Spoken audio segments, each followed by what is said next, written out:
Pintora y poeta, Nahui Olin es, en la historia del México posrevolucionario, la representación de la mujer dueña de su propio destino, artístico y sexual. Desde 1945, año de su última exposición, la presencia de Olin, fallecida en 1978, se perdió hasta su resurgimiento en 1992. Desde muy pequeña, la artista mexicana Carmen Mondragón demostró una profunda y precoz pasión por la vida. Hija del general Manuel Mondragón, el artífice del llamado fusil Mondragón, creció en una familia burguesa de finales del siglo XIX, lo cual le dio la posibilidad de estudiar durante 8 años en París, Francia, en los que aprendió danza clásica, pintura, literatura y teatro. Desde los 10 años, destacó por escribir piezas de una profundidad ajena a su edad. En sus escritos, a los 10 años, sobre mi pupitre, se describió como un ser incomprendido. Desgraciada de mí, no tengo más que un destino, morir, porque siento mi espíritu demasiado amplio y grande para ser comprendido, y el mundo, el hombre y el universo son demasiado pequeños para llenarlos. ¿Qué hay en esta niña de la fotografía?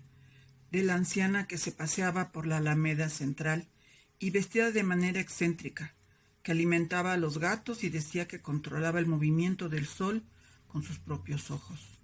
¿Qué hay de Nahui Olin en la pequeña Carmen Mondragón?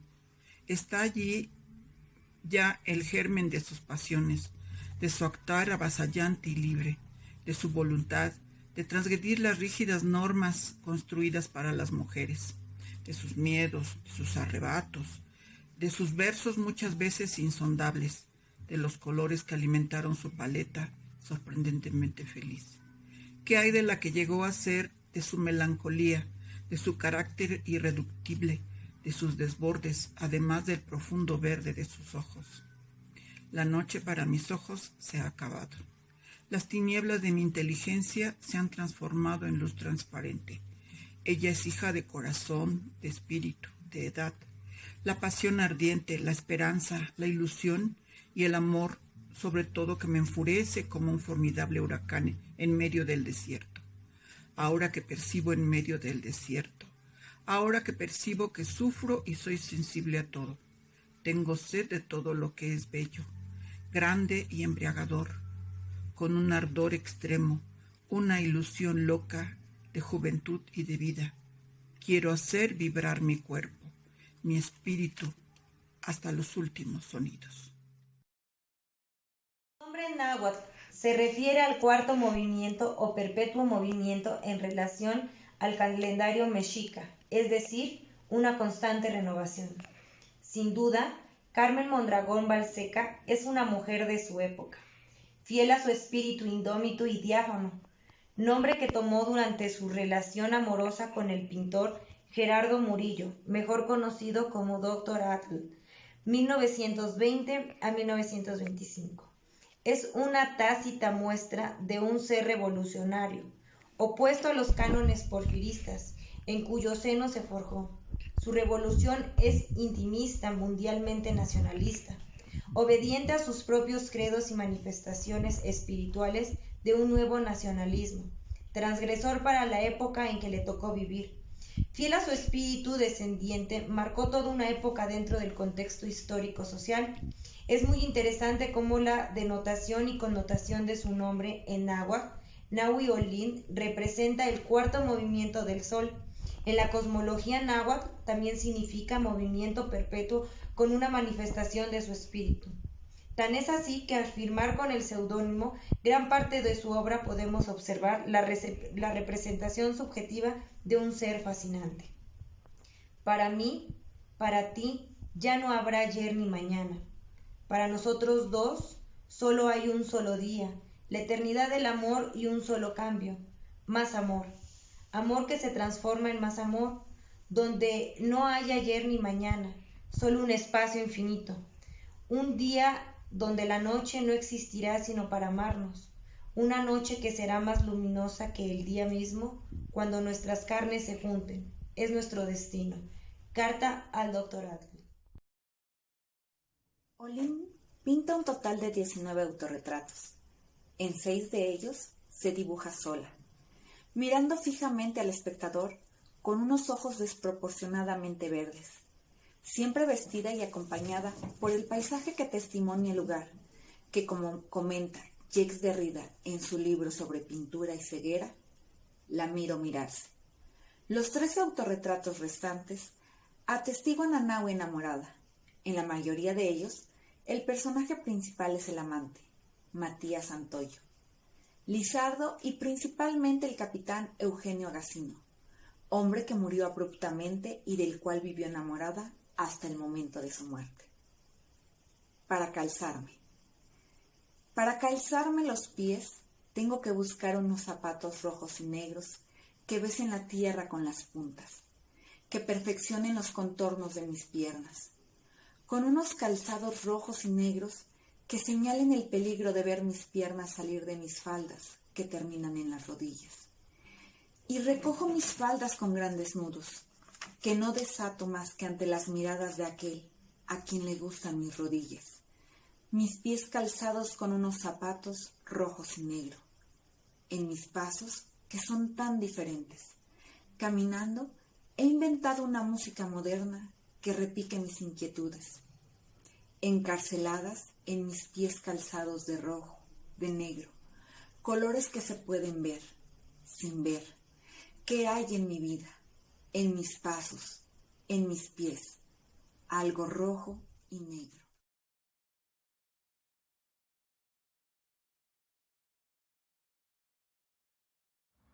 Las fotografías más conocidas de Nahui Olin fueron realizadas por Edward Winston entre 1921 y 1924, periodo en el que éste vivió en México al lado de Tina Modotti, y por el fotógrafo mexicano Antonio Garduño. Ambos retratan una Nahui diferente. Las fotografías de Garduño son en su mayoría desnudos. Winston, por otra parte, se consagra a los retratos. El retrato de Nahui que miramos ahora nos explica la estilización de su cuerpo desnudo, a la francesa, su maquillaje de película muda, la palidez y la precisa iluminación. Sin embargo, y a pesar de lo que sabemos, tenemos que reconocer que hay una Nahui inmortalizada, que es muda, que efectivamente responde al tiempo preciso de su inscripción, pero que siempre va más allá, que eso que sobrepasa su momento histórico cada vez que intentamos enmarcarla. Mirar a Nahui o mirar la fotografía. Ambas son testigos de un tiempo, pero solo una es documento, y solo el documento, Olin, el sujeto reconstrucción nacional, mítica, Nahui, nos permitiría hacer con ella, a pesar de ella, a partir de ella, la reelaboración de una historia nacional, sacrificio necesario para la reinserción de su nombre en la industria cultural. Yo poso para los artistas que hacen cuadros, siempre nuevos, cuando poso, y todas las veces que soy otra cosa que ellos no han visto todavía, y ellos se atormentan con nuevos cuadros que pintan para hacer una sola cosa, que es mi espíritu derramado en mi cuerpo, escapándose por mis ojos, y ellos se atormentan con razón, haciendo nuevos cuadros, cuando poso y aporto una nueva cosa, que es mi espíritu derramado en mi cuerpo, saliendo por mis ojos, para posar para los señores que hacen siempre conmigo nuevos cuadros. En su faceta literaria, Nahui Olin escribió 5 libros, todos bajo el seudónimo con el que fue bautizada por el Dr. Atle. Su primer libro fue Óptica Cerebral, Poemas Dinámicos, publicado en 1922, que publicó viviendo con el Dr. Atle. el cual se compone de 27 poemas consignados en números romanos. El siguiente libro de poemas fue Caliment Jesús de Dans, publicado en 1923. En él se hallaron algunas de las emociones e impresiones de Nahui sobre su romance con Murillo, frases reflexivas, automáticas y hasta banales. A raíz de esta publicación se desencadenaron hechos que llevan un año después a la publicación de su tercer libro, Adix ans sur mon pupitre, en 1924, y fueron notas de Carmen cuando tenía 10 años. La cuarta publicación es una especie de auto-homenaje, Nahui Olin, que fue publicado en 1927, en el que explica ampliamente su nombre y un acto necesario de identificación consigo misma. El último libro aparece en 1937, nombrado Energía Cósmicas.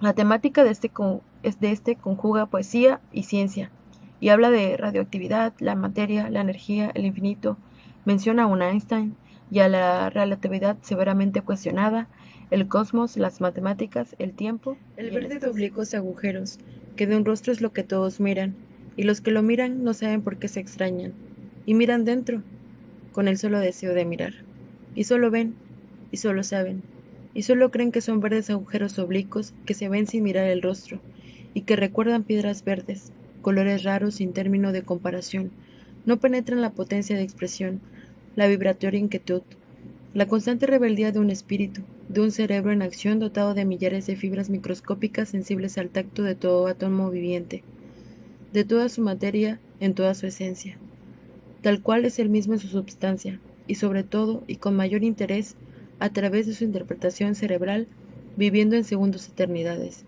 y por sus profundos oblicuos agujeros verdes, todo lo que su mirada abarca, todo lo sumerge en densidades verdes. Y es el verde de oblicuos ojos más inconmensurable que el verde ojo de la tierra, el mar, porque el mar es puramente un elemento físico, y el verde de oblicuos agujeros es el débil reflejo de un elemento superior, el espíritu de un ser. En sus letras desciframos quién era Nahui Olin y cuáles son las razones que la convierten en una de las mentes más enigmáticas del arte mexicano.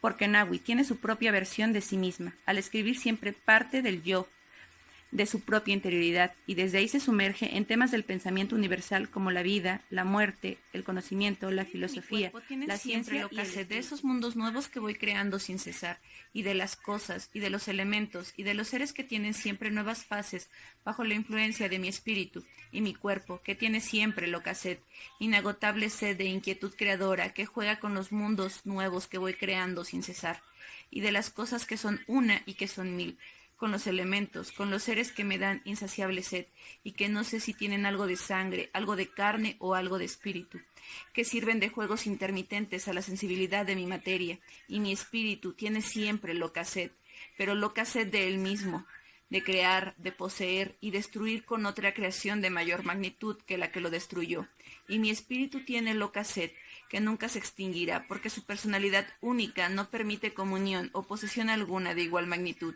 y en vano, en esos mundos nuevos que voy creando sin cesar en las cosas, en los elementos, en los seres, les propaga voluptuosamente caricias de apreciación exterior, las penetra, las palpa en su carnosidad y las muerde hasta beber su sangre sin conseguir más que una gran locura de insaciable sed, y con esa sed admirable nace el poder creador, y es fuego que no resiste mi cuerpo, que en continua renovación de juventud de carne y de espíritu es único, es mil, pues es insaciable sed, y mi espíritu y mi cuerpo tienen siempre loca sed.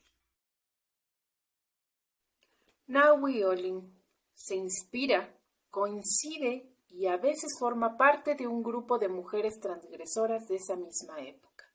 Frida Kahlo, Tina Modotti, María Izquierdo, Lupe Marín, Lola Álvarez Bravo, entre otras, quienes forman parte del conjunto intelectual y político posrevolucionario en México y quebrantan todas las prohibiciones sociales y morales establecidas. Sin embargo, en el caso de Olin, recordemos que su inserción en este grupo se hace de manera tardía, siendo además notable que se habla de ella principalmente desde su protagonismo sexual. el proceso que implica escribir desde los 90 sobre la liberación sexual de los 70 para comprender a una mujer de los 20 sorprende principalmente por sus implicaciones. La sociedad mexicana no estuvo lista para una mujer como Nahui Olin.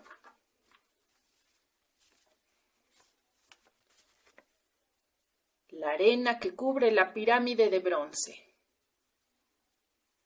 La arena que cubre la pirámide de bronce es arena de un desierto que aterra, y cuando se levanta pesa como una ola inmensa que aplasta, y va subiendo hasta cubrir el bronce de la pirámide, que no tiene espíritu.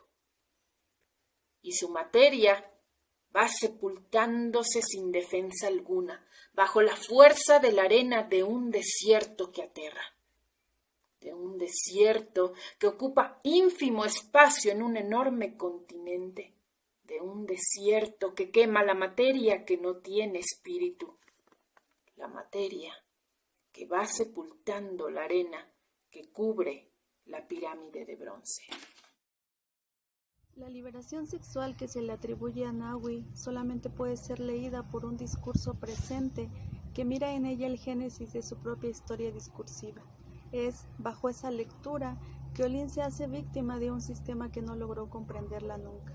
Al mismo tiempo, ese sistema es el único eje que la sustenta como diferente y que la posibilita y pretexta en su ruptura, es decir, que es hija de lo que transgrede, inseparable de su contexto, porque pareciera que todo lo que ha hecho es respuesta a lo que intenta restringirla, y que si es ahora memorable, es por esa trama que la contuvo, incomprendió, reprimió, y que a su vez la alumbra ahora como única y extraordinaria.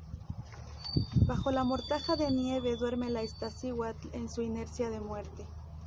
Bajo la mortaja de leyes humanas duerme la masa mundial de mujeres en silencio eterno, en inercia de muerte, y bajo la mortaja de nieve son la Iztaccíhuatl, en su belleza impasible, en su masa enorme, en su boca sellada, por nieves perpetuas, por leyes humanas.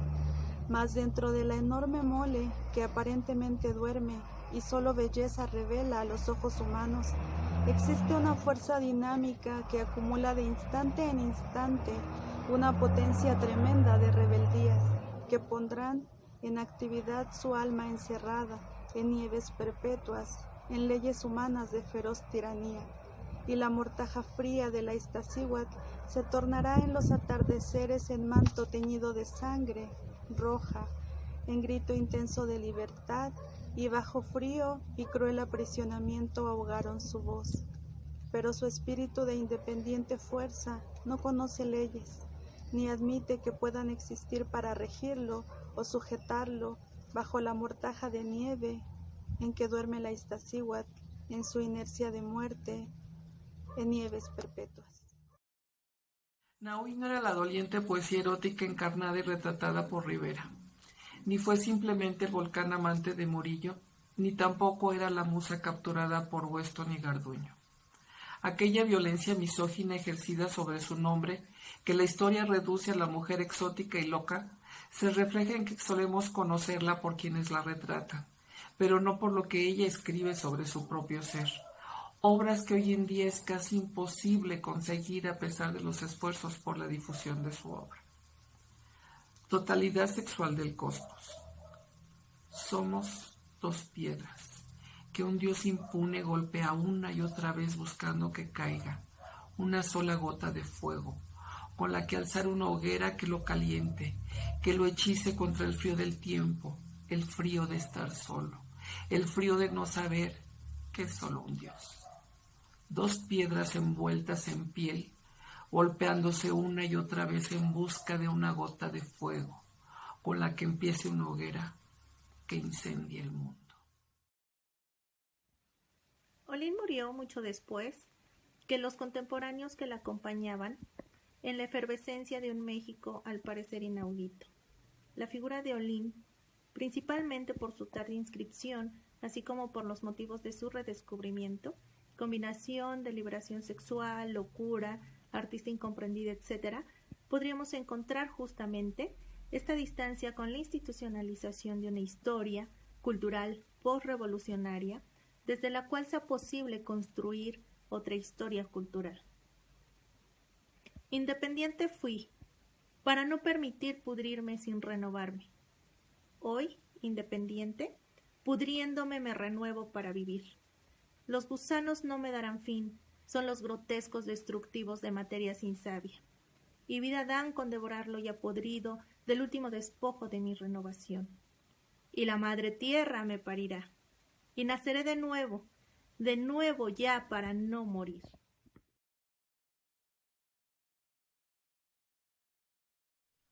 Acabamos de escuchar un poco de información y algunos poemas de Nahui Olin en voz de varias mujeres de El lugar detrás del agua. Nuestra intención es difundir y rendir homenaje a esta enigmática, fuerte y vivaz poeta y pintora, cuya obra desafortunadamente sigue sin ser tan ampliamente difundida.